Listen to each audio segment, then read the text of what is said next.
Writing Easy, the podcast that takes the task of writing, which can sometimes not be, not easy, and tries to make it, easy. Easier. Whatever. I'm your host, one of your hosts, Mary Mascari.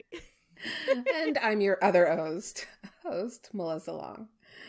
Our brains have turned to jello, la la la la la la.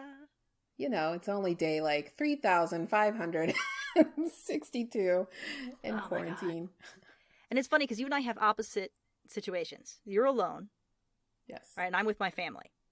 So I've got the problem where I've been staring at these same three people 24/7 and would love to be alone.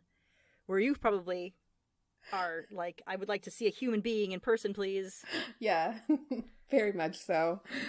I'm like, what is it like to hug someone? I don't know. I don't remember.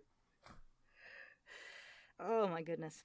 So yeah, we're all getting a little crazy. So if you're getting crazy, from what I understand, it seems to be pretty much normal. So take it easy on yourself. Yeah, that's all good. Everything's fine. But today we're going to talk about, someday this is going to be over and we are going to be able to think about, going forward in our writing careers and trying new things and doing new stuff. And so I thought I would just grill Melissa to talk more about television writing, because this is something that you sort of, pulled up stakes and followed your dream, and just like at the beginning of Perfect Strangers, and but we always hear stories about what that is and how you do it, and it's always been kind of a mystery to me of how that connection gets made. It's always like, oh yeah, you're working your butt off, you're doing the things, you're knocking on doors, but no, literally, what do you do? Like, what is it? Right. So metaphorically, I understand what you're doing, but literally, what are you doing? Yeah, I'm gonna let you in on a secret. Nobody knows. Excellent. You mean there's no specific path? There's no specific path, but also coming from writing novels where there is some kind of structure and some kind of format and consistency, regardless of the genre you're writing. In screenwriting, it's just kind of yeah, we think you should do this, kind of, but not really. And you could have 3 acts, but you could have 5 or 6 if you want. Really? So, yes. You mean consistency in the actual material, not just in the process of... Yes, in the process and in the material can vary drastically. So I get a lot of people asking me questions, or a lot of people are lost, or they're like, why aren't there books all over Barnes & Noble telling me how to write for television when you can find screenplay guidance? And I'm like, this is why, because there's some standards and some best practices, but it's kind of like the Wild Wild West, where a lot of different things can go depending on where you're writing and what you're writing for. Wow. Obviously with the whole television changing so much right now, right? Where it's used to be, you're either writing a 1-hour drama or a half-hour sitcom, and that's all there is, and it's on network all the time. Is that why? Because it's the field is so much more open, or is it just... It's a combination of things. Yeah. So It's partially because we've moved from just network television to cable without commercials. So a lot of how TV shows were structured were based on commercial breaks. So the act breaks happen when there's a commercial. So if they want more commercials and advertising, they do more act breaks. So you have to write towards that act break. And then streaming comes along, HBO comes along, network, cable, they don't have those same restrictions. And so that changes how you tell a story. And with streaming, they were like, we could do an hour, which is really 42 to 50 minutes of content. Yeah. They're like, we could do an episode that long, or we could do an episode for 110, we could do, a 70-minute episode. So that has also broadened the scope of how screenplays and TV scripts are written as well. But there's got to be an idea though, because there's budgeting, it's a different budget to pay for a 110-minute episode versus a 60-minute episode, I guess. Yes. Maybe not. But the budget also differs based on who the studio is and who the network is. And is it a CW show or an NBC show or an HBO, Stars and HBO? they have some significant cauldrons to dip into in terms of money, right? Like episodes of Game of Thrones are like at least 10 million a piece. That's crazy. So it's insane. Because they're all movies. Yeah, they're movies. They're major productions. Holy crap. Yeah. So how do you, and I assume you know this going in to say, all right, I know how long to write for, or do they not tell you and you have to guess?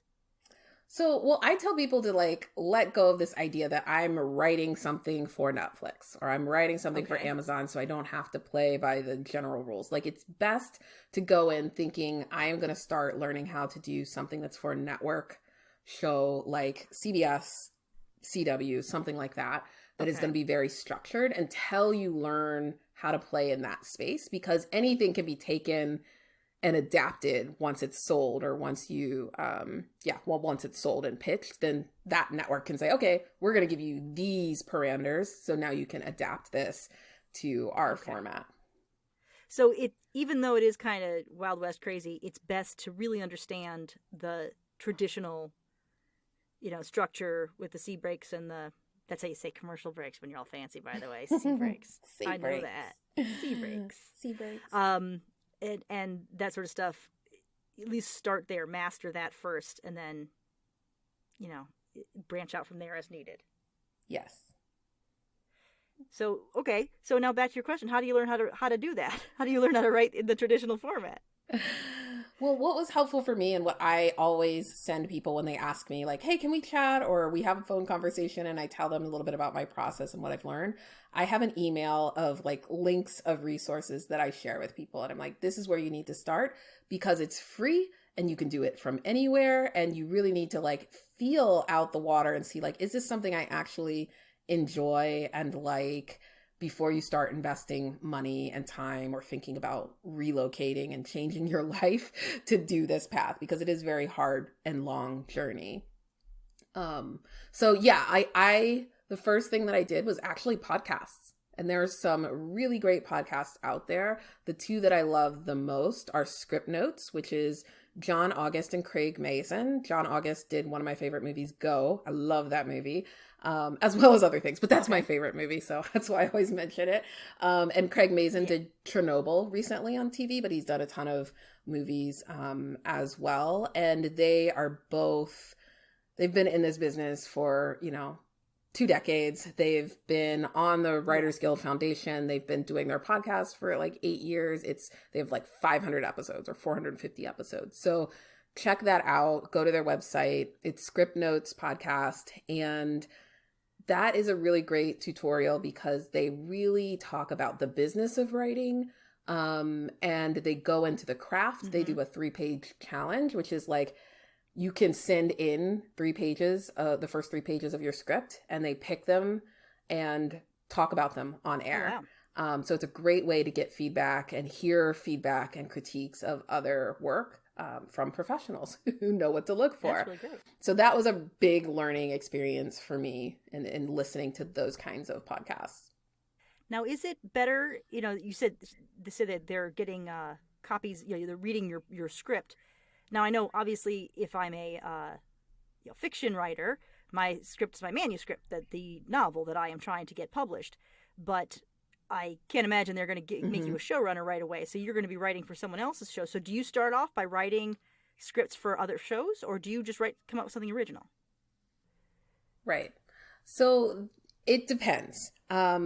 You can do both. And right now, again, this is why I feel like it's the Wild Wild West. So a lot of showrunners, like if you're trying to get hired or staffed into a room or sell something, it needs to be your original content. So you need to create a story and a world and submit a pilot.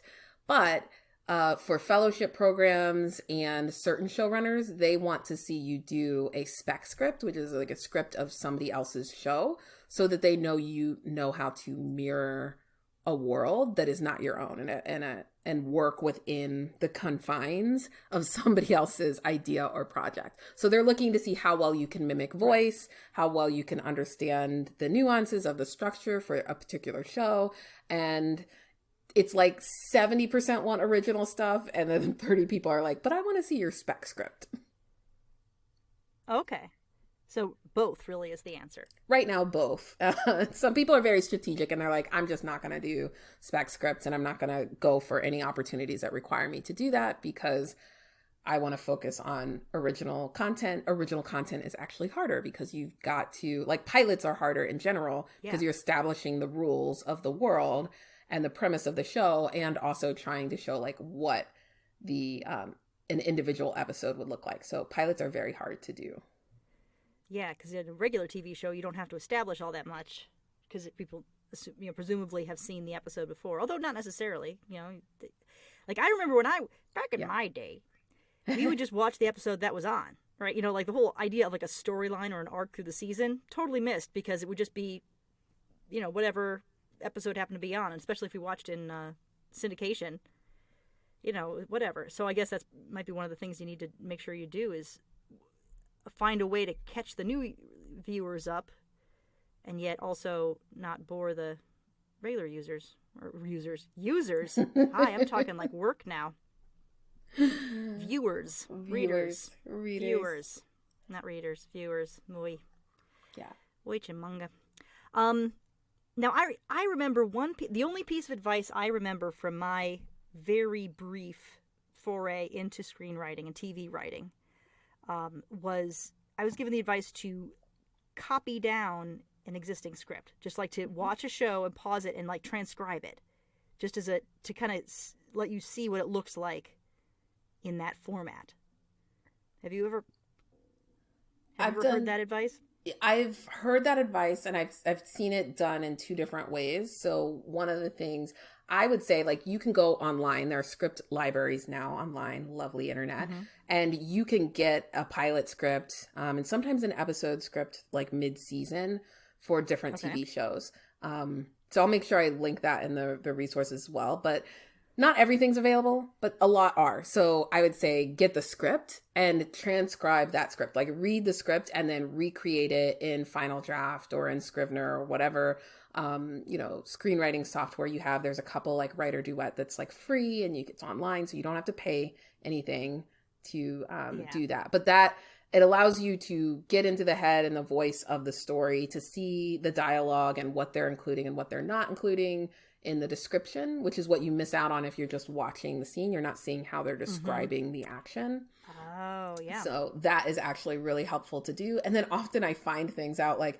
I didn't know the location was called that, or like, I didn't know that was this character's last name. I didn't even know this character's name. So that's I've been watching the show for 7 seasons. Yeah. No freaking clue. Yep, exactly. And do you need to start, obviously, I think I know the answer to this question, but maybe not, to start getting things like Final Draft or any other, like the specialized software? Because Final Draft is pretty much the lingua franca, right? Like that's the common thing that people use. It's what most people use, yes. Yeah. So do you need it? No. Not if you're just starting out. Like, I think it's helpful to learn, but not everybody does it. And if you're interested in doing like screenwriting, but not like screenplays and feature films, you have a little bit more flexibility than if you're doing TV writing, because the showrunner is basically going to decide what software they use. And there are some other ones who are like, I only want to use this program, so this is what we're using and you need to learn how to use it. But there's so many free things in Scrivener. Scrivener has a template. It works really well and it can export into Final Draft. So if you're just learning how to start, like, you don't have to invest in Final Draft, which is like $100 and some.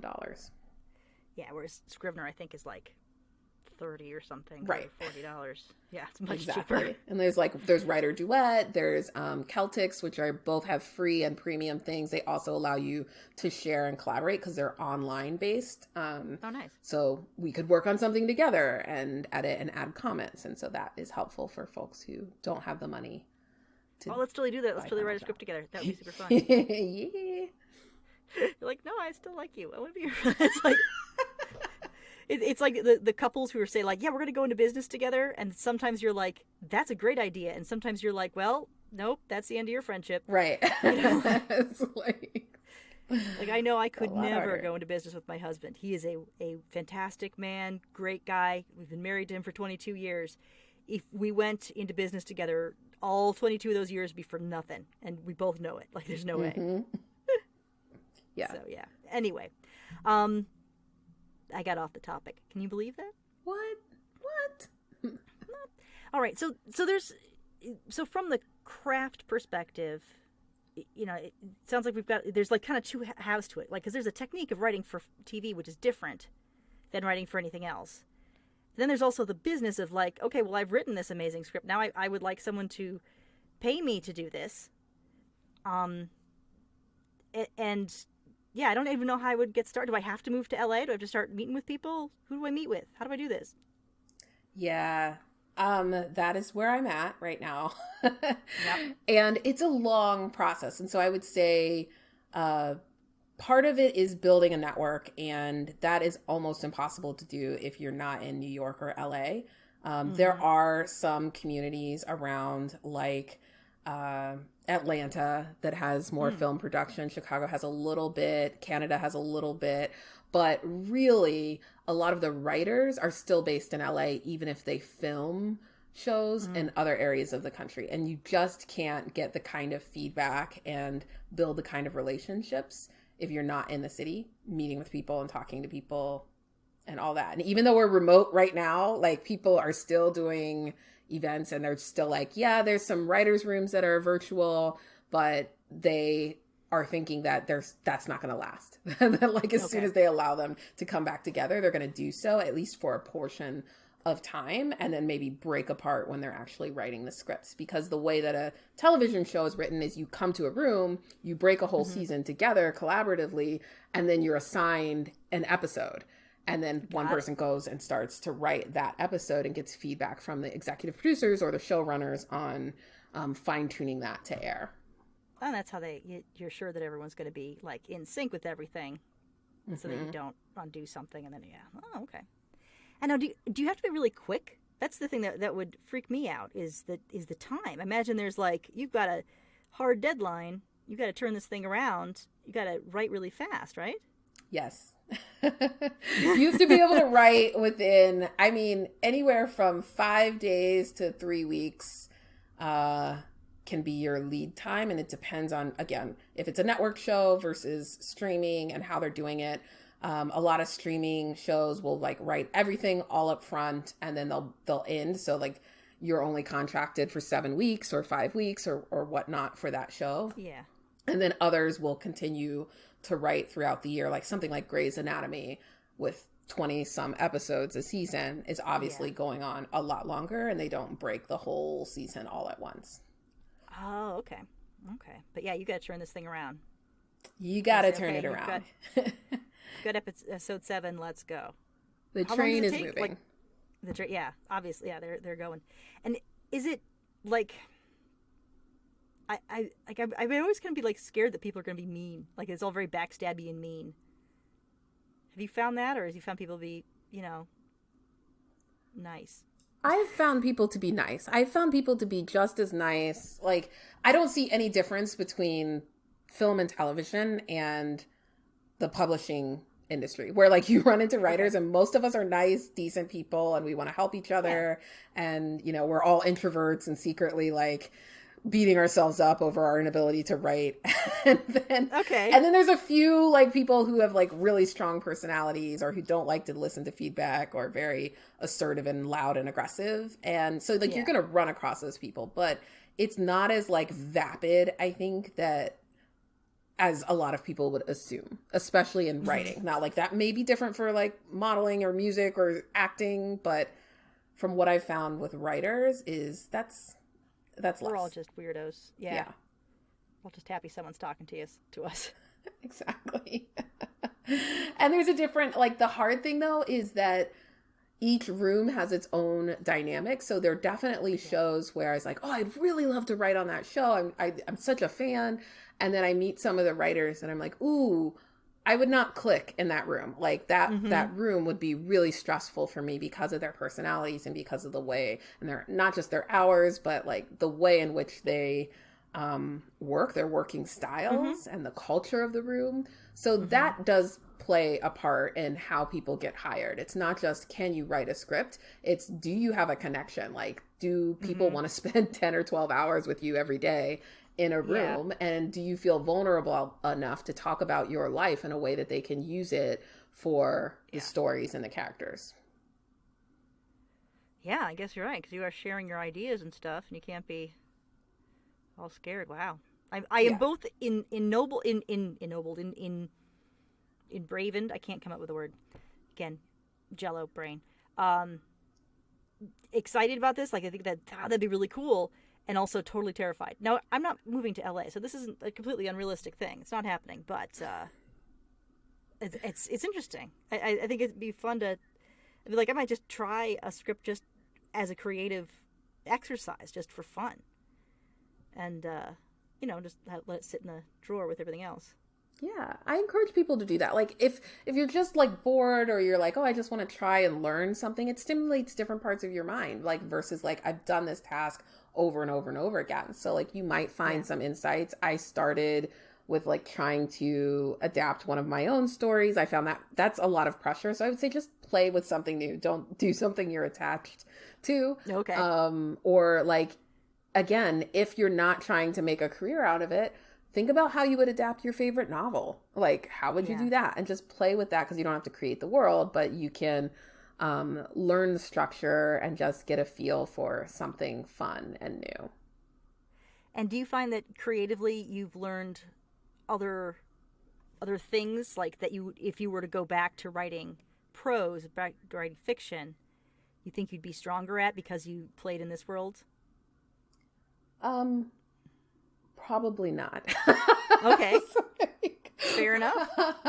Well, I think part of the reason I made the transition was I knew that my strengths in writing prose was really like plotting, really tight, fast-paced plots, and also dialogue, which are like what I'm continuing to refine. So like, it might be stronger because I'm still playing up those assets.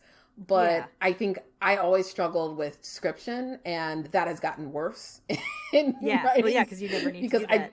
Like the description in a screenplay is very different, right? It's different intention, it's different style, it's very concise. People are lazy, they don't want to read, so you have like 3 lines. Like, there's just a lot of baggage there. Plus, it's not your job to write the description, right? It's anything that's going to be the art department, it's going to be the actors, it's going to be all that. So you just have to. Yeah, you're writing action. Action, like movement and like intention. So you got to establish the mood and the tone, but you don't have to say, like, she was wearing a bright pink dress with heels and her hair was flowing. Yeah, you don't have to do that. Yeah, the art director's going to be like, scratch out, scratch out, scratch out. Like, I will put the person in the right thing. Don't worry, that's my job. Yeah. Don't you worry about it. Wow. Well, cool. This has been so super fascinating. I'm really, like, it's so exciting to learn something new. What an idea. What a concept. Do you want to actually, we always kind of plug the podcast, but we don't talk about your other stuff that you're doing.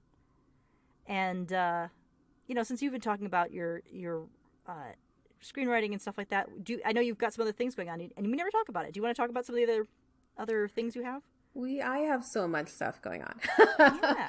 Always. So I am in the middle of launching a new YouTube channel called Write with Melissa. And I've been doing some editing and coaching and screenwriting guidance and advice on that channel. So there'll be content there. I've been working on our YouTube channel, which most of our listeners probably didn't know we had one. And I forgot we had one, and it's been populating content. So I went back and started cleaning it and organizing it. So that's another way for you to get access or share this. YouTube's very easy to share episodes with other folks. So if you want to go to our YouTube, it's still Writing Easy Podcast in YouTube. If you just Google that, you'll find us. And like us, watch the videos, subscribe, and you'll get a whole bunch of content. Smash that subscribe button. Smash it. Smash that subscribe button, man, and like, and hit us with some likes. You can also comment there. We'll read the comments. Like, say something nice. We really will. And read into the comments as well. So. Yeah. So that's all we got for. We actually went really long this time because you had cool stuff to say. So I'm just going to wrap up and remind everybody that writing is hard. So take it easy. I'm Mary. And I'm Melissa. See you next time, guys. Bye.